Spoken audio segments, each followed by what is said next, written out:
আমি সেই দিকে যাব না। ক্ষমতায় যাওয়ার আগে আপনাদের পলাশে মনে হয় নিজেদের মধ্যে নিজেদের কোনো খুনটুন হয় নাই নাকি?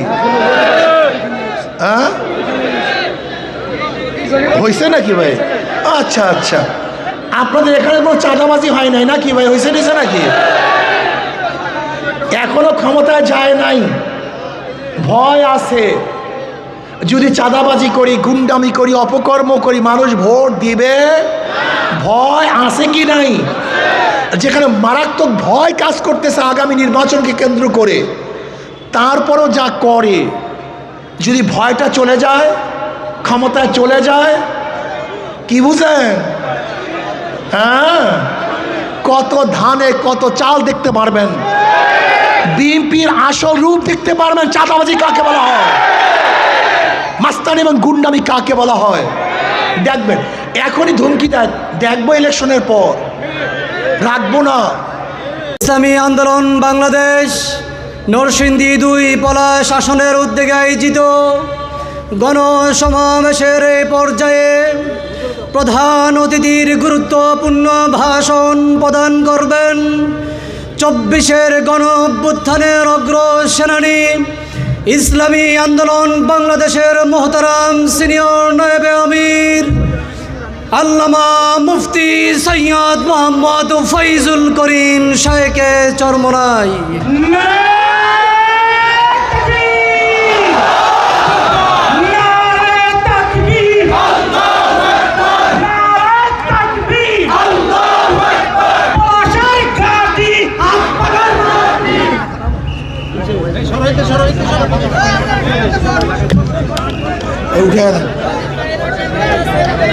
ইসলামী আন্দোলন বাংলাদেশ কর্তৃক আয়োজিত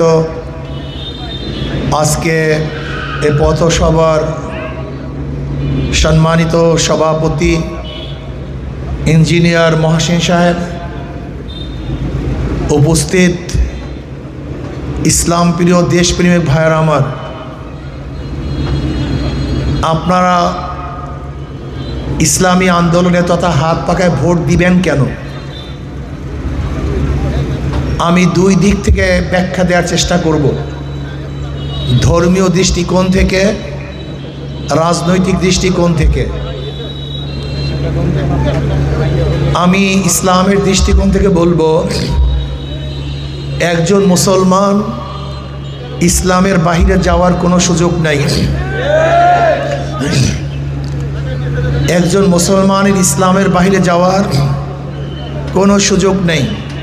ভাই আপনি বসেন তো, আপনি বসেন।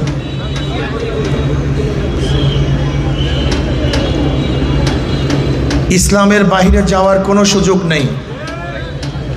যেমন ধরে নেন, আমি যদি আপনাকে প্রশ্ন করি আপনি ইসলাম চান কি চান না, একজন মুসলমান কি বলবে?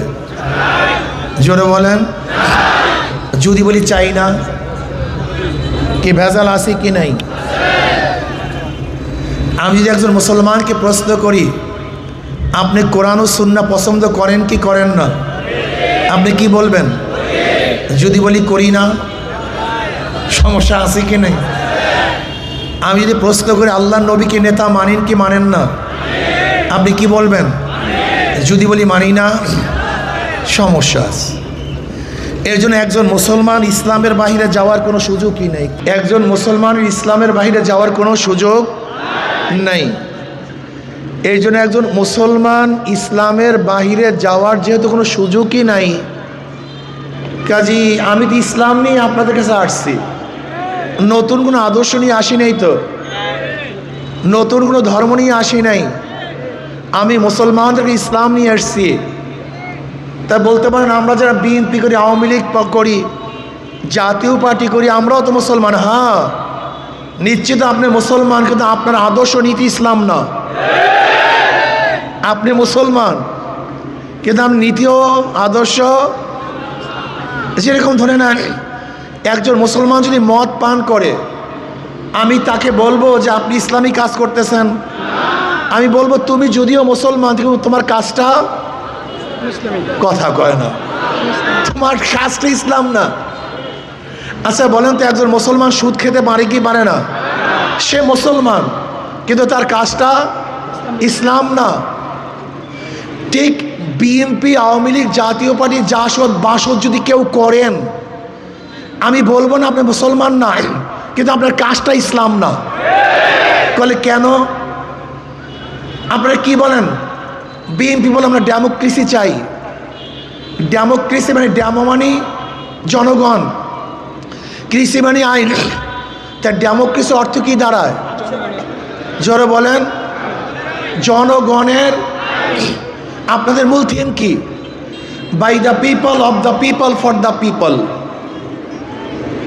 আর আমরা কি বলেছিলাম?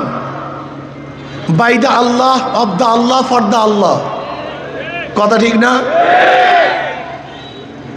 আমরা বলেছিলাম হুকুম চলবে আল্লাহর, আপনি বলেছেন হুকুম চলবে জনগণের। তা আপনি মুসলমান হিসাবে আপনি যে কাজটা করতেছেন, এইটা কোনো ইসলাম হতে? আমরা কি বলেছি? এই স্টেজে দাঁড়িয়ে আমরা কি বলতে চাই?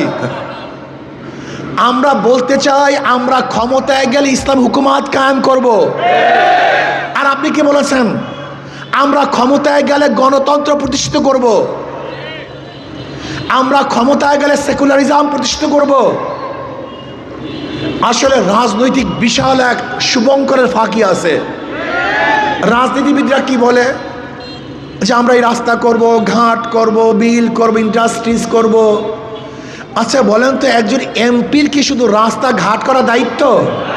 না, এটা ভুল, চরম ভুল। একজন এমপির দায়িত্ব হলো আগামী রাষ্ট্র বাংলাদেশ কোন নীতি ও কোন আইনে চলবে সেটা নির্ধারণ করা একজন এমপির দায়িত্ব। আগামী বাংলাদেশ ইসলাম অনুযায়ী চলবে না ইসলামের বিরোধী চলবে? আগামী বাংলাদেশ মদের আইন পাশ করবে নাকি করবে না? আগামী বাংলাদেশ সুদের আইন থাকবে কি থাকবে না? আগামী বাংলাদেশে ধর্ষণ চলবে কি চলবে না?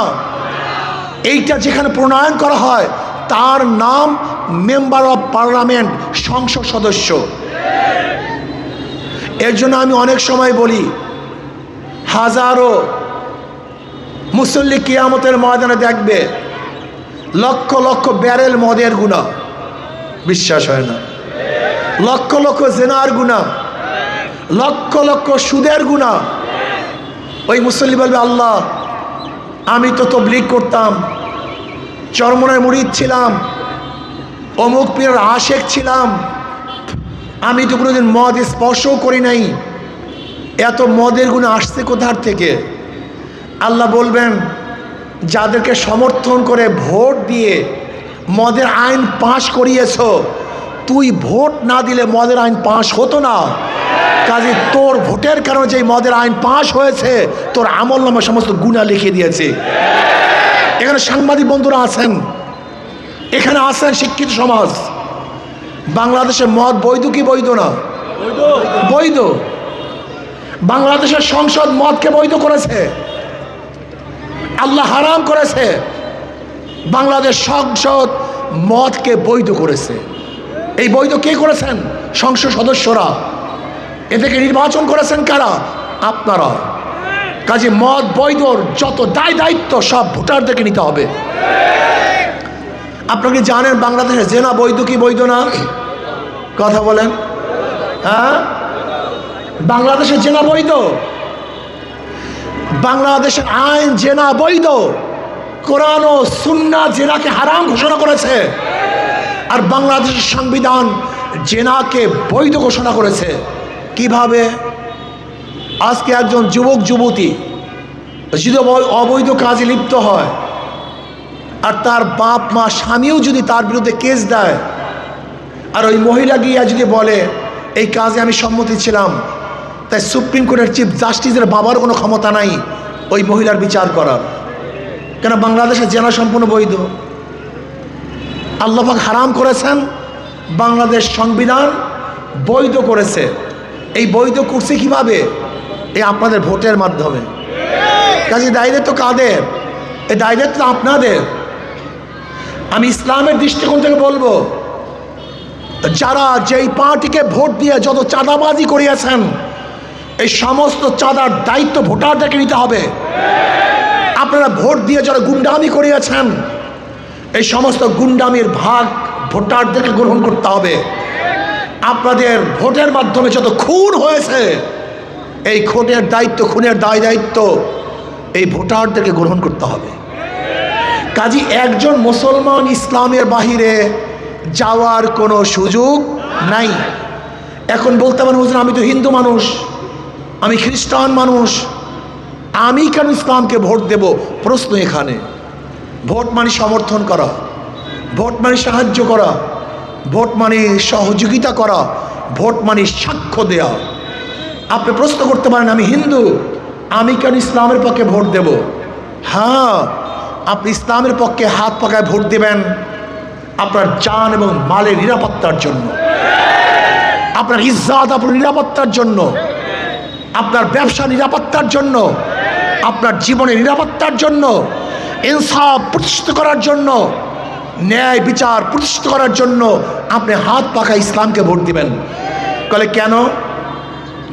আচ্ছা বলেন তো, কোনো মুসলমান যদি কোনো নারীর সাথে অবৈধ কাজ করে তার শাস্তি হবে। আচ্ছা ওই মুসলমান যদি কোনো হিন্দু নারীর সাথে অবৈধ কাজ করে তার শাস্তি হবে না? সমান, এখানে বিচার সমান।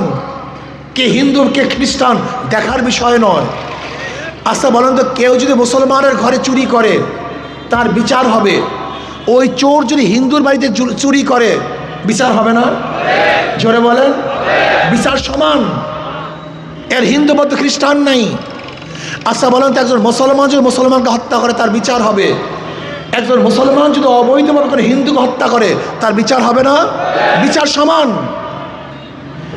এর জন্য একজন হিন্দু, একজন খ্রিস্টান, একজন বৌদ্ধ ইসলামকে ভোট দিবে নিরাপত্তা পাওয়ার জন্য, শান্তি পাওয়ার জন্য, মুক্তি পাওয়ার জন্য, জানমালের গ্যারান্টি প্রদান করার জন্য।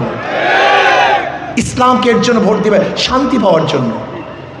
প্রিয় ভাইয়েরা আমার, এখানে যারা উপস্থিত আছেন দেখেন, ওদের সব জায়গায় ধোঁকামি, সব জায়গায় ধোঁকাবাজি। যারা নৌকা নির্বাচন করে নিজেরা নৌকা চালাতে পারে না, যারা ধানের শীষে নির্বাচন করে নিজেরা ধান কাটতে পারে না, যারা নাঙ্গল নির্বাচন করে নিজেরা নাঙ্গল বইতে পারে না, যারা কুঠা নিয়ে নির্বাচন করে নিজেরা কাঠ ফাটতে পারে না, নৌকা চালায় গরিবরা, ধান কাটে, জোরে বলেন, নাঙ্গল চালায়, নৌকা চালায়, সব গরিবদের প্রতীক, সব প্রতীকগুলি গরিবদের। কিন্তু যারা ধান, নৌকা, নাঙ্গল নির্বাচন করে একজনও গরিব না। মার্কা সব গরিবদের, মনে হয় গরিবদের বন্ধু, কিন্তু আসলে গরিবদের বন্ধু না। মার্কা সব গরিবদের, কিন্তু নিজেরা গরিব না। মার্কা যাদের নিজেরা চালাতে পারে না, কিন্তু হাত পাখে আমরা একটা প্রতীক, যে নির্বাচন করে সেও ঘুরাতে পারে, নাকি ভাই? যে নির্বাচন করে সেও ঘুরাতে পারে, যারা সমর্থন করে তারাও চালাতে পারে। হাত পাখা চালাতে পারে পুরুষরা, হাত পাখা চালাতে পারে মহিলারা, হাত পাখা প্রয়োজন হিন্দুদের, বৌদ্ধদের, খ্রিস্টানদের, হাত পাখা প্রয়োজন মুসলমানদের। কারেন্ট ফেল করে, হাত পাখা ফেল করে না। কাউর মার্কা ঘুমের সময় বুকের উপরে, কলিজার উপরে থাকে না। একটা মার্কা যেটা ঘুমের সময় বুকের উপরে থাকে, তার নাম হাত পাখা। হাত পাখা সবাইকে শান্তি দেয়, মুক্তি দেয়। প্রিয় ভাইয়েরা আমার, আপনাদের যাদের বিবেক আছে আমি অনুরোধ করব, আপনারা ধানকে বারবার পরীক্ষা করেছেন, নৌকাকে বারবার পরীক্ষা করেছেন, আপনারা নাঙ্গলের শাসন দেখেছেন, কিন্তু ইসলামী শাসন একবারও দেখেননি। কি মিথ্যা বললাম? ওরা বারবার পরীক্ষা দিয়েছে, বারবার ফেল করেছে, জন্মের মতো ফেল করেছে। আপনি কি জানেন 1991 থেকে 1995 পর্যন্ত কারা ক্ষমতায় ছিল? জোরে বলেন। বিএনপি। এই 5 বছরের দুর্নীতিতে বিশ্ব চ্যাম্পিয়ন 3 বার হয়েছে। বিশ্ব চ্যাম্পিয়ন দুর্নীতিতে, বিশ্ব চ্যাম্পিয়ন মাত্র 5 বছরে। 2001 থেকে 2006 পর্যন্ত যেই ঘটনা ঘটছে সবাই জানেন, আমি সেই দিকে যাব না। ক্ষমতায় যাওয়ার আগে আপনাদের পলাশে মনে হয় নিজেদের মধ্যে নিজেদের কোনো খুনটুন হয় নাই নাকি? হ্যাঁ, হয়েছে নাকি ভাই? আচ্ছা আচ্ছা, আপনাদের এখানে কোনো চাঁদাবাজি হয় নাই নাকি ভাই? হয়েছে নিছে নাকি? এখনো ক্ষমতায় যায় নাই, ভয় আছে। যদি চাঁদাবাজি করি, গুন্ডামি করি, অপকর্ম করি, মানুষ ভোট দিবে? ভয় আছে কি নাই? যেখানে মারাত্মক ভয় কাজ করতেছে আগামী নির্বাচনকে কেন্দ্র করে, তারপরও যা করে, যদি ভয়টা চলে যায়, ক্ষমতায় চলে যায়, কি বুঝেন? হ্যাঁ, কত ধানে কত চাল দেখতে পারবেন, বিএনপির আসল রূপ দেখতে পারবেন। চাঁদাবাজি কাকে বলা হয়, মাস্তানি এবং গুন্ডামি কাকে বলা হয় দেখবেন। এখনই ধমকি দেয়, দেখবো ইলেকশনের পর, রাখবো না, দেখি কত কি করো। আজীব, তুমিই বলো আমি ডেমোক্রেসি চাই, র্যাম্বো ন্যাশন চাই। র্যাম্বো ন্যাশন কি? রং ধনু জাতি, যেখানে সব দলের সমস্ত মতের মানুষ একত্রিত হয়ে রাজনীতি করবে, একত্রিত হয়ে বসবাস করবে, তার নাম র্যাম্বো ন্যাশন। তুমি আমাকে কেন সহ্য করতে পারছো না? কারণটা কি? তুমি এই কথা কেন বলো তোমাকে রাখবো না, তোমাকে দেখাইয়া দেব? এইটা তো গণতন্ত্রের কথা না, এটা তো স্বৈরতন্ত্রের কথা, কথা ঠিক না? তুমি বলতেছো গণতন্ত্র, আর অন্য কাউকে সাপোর্টই করতে পারতেছো না, সহ্যই করতে পারতেছো না।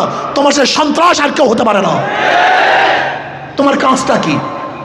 দেখেন, একটা গণতন্ত্রের সংসদের জন্য প্রয়োজন বিরোধী দল। বিরোধী দল ব্যতীত কোনো গণতন্ত্রের সংসদ হয় না, হয় নাকি? বিরোধী দলের মানে কাজটা কি? সরকারের বিরোধিতা করা। এই আপনি এইটা করছেন, আপনি এইটা করছেন, এইটা করছেন। আমি তো বিরোধী দল, আমার কাজটা তোমার বিরোধিতা করা, কথা ঠিক না? তোমার কাজও আমার বিরোধিতা করা। চরমনাই পীর সাহেব, আপনি এই ভুল করেছেন, আপনি এই অন্যায় করেছেন, আপনি এই মিথ্যা কথা বলেছেন, এটা বলো। কিন্তু তোমরা কি বলো? নেশা খায়, মিথ্যা খায় পীর সাহেব চরমনাই। এটা কোনো কথা হলো? আমরা মূর্খ, এটা কোনো কথা হলো? আমরা ভণ্ড। ওরে বেয়াকুব, যাদের কাছে এসে হাজারো ভণ্ডরা আল্লাহর ওলি হয়েছে, তাদেরকে ভণ্ড বলো? যাদের কাছে এসে হাজারো মদের বোতল ভেঙে ফেলেছে, তাদেরকে নেশাখোর বলো? আজীব, কি বলেন আপনারা? আমি নাকি কোরআনকে অপমান করছি। যারা কোরআনের জন্য জীবনটাকে উৎসর্গ করে দেয়, তারা কোরআন অপমান করে। বেয়াকুব, এদের অবস্থাটা কি? যেরকম আল্লাহ পাক কালামে পাকের মধ্যে বলেন, ওয়ালা তাকরাবুস সালাহ, নামাজের কাছেও যেও না। এরপরে কোনো কথা আছে কি নাই? ওয়ান্তুম সুকারা, এই কথা ভুলে গেছে। আমি বলছি শুধু কোরআন, শুধু কোরআন, হাদিস ছাড়া শুধু কোরআন চলতে, এই কথা বলেছি। কিন্তু ওইটা বাদ দিয়া শুধু শুধু কোরআন কিছু না, বাস। যেরকম এখানে প্রস্রাব করিবেন না, করিলে 50 টাকা জরিমানা। কিন্তু দাড়িটা এখানে নিয়ে আসেন, এখানে প্রস্রাব করিবেন না, করিলে 50 টাকা জরিমানা। জি, শুধু দাড়ি পরিবর্তন করলে পুরা মাফহুমটা চেঞ্জ হয়ে যায়। হ্যাঁ, ভাবার তো চেঞ্জ হয়ে যায়। ঠিক তদ্রুপ তোমরা আমার কথাকে বিকৃত করো, এ জমানা বিকৃত করার জমানা না। যাই হোক, আমি যেটা বলতেছিলাম, ওদেরকে বারবার পরীক্ষা করেছেন, ওদেরকে বারবার পরীক্ষা করেছেন। একটাবার ইসলামকে পরীক্ষা করবেন না? যদি ফেল করি, ওরা বারবার ফেল করেছে তারপরও আসে, আমরা যদি একবার ফেল করে দ্বিতীয়বার আসবো না। বিশ্বাস করেন, ইসলাম ফেল করার জন্য দুনিয়াতে আসে নাই, ইসলাম পাশ করার জন্য দুনিয়াতে আসছে। একটাবার পরীক্ষা করার জন্য সবাই রাজি আছেন নাকি ভাই? একটাবার। এই মহাসিন সাহেব, আপনাদের এখান থেকে হাত পাকা প্রতীক নির্বাচন করুন, একটাবার পরীক্ষা করুন, সবাই সম্মিলিতভাবে একটাবার পরীক্ষা করুন। সব মার্কা দেখা শেষ, হাত পাকা। কি রাজি আছেন ইনশাআল্লাহ? সবাই চেষ্টা করবেন তো ইনশাআল্লাহ? কে কে রাজি আছেন? 2 হাত তুলে নারায়ে তাকবীর, নারায়ে তাকবীর। ইনশাআল্লাহ আজকের থেকে আমরা সবাই চেষ্টা করব, হাত পাকা প্রতীককে বিজয় করার চেষ্টা করব। আল্লাহ আমাকে এবং আমাদের সবাইকে একটা বারের জন্য ইসলামকে পরীক্ষা করার তৌফিক দান করেন। দেখি আমরা কি করতে পারি। আল্লাহ আমাকে মতো সবাইকে কবুল করে নেন। আর আমাদের নরসিংদী 4 থেকে হযরত মাওলানা সাইফুল্লাহ প্রধান সাহেব মনোহরদী থেকে, আল্লাহ অনেক সবাইকে কবুল করে নেন। আল্লাহ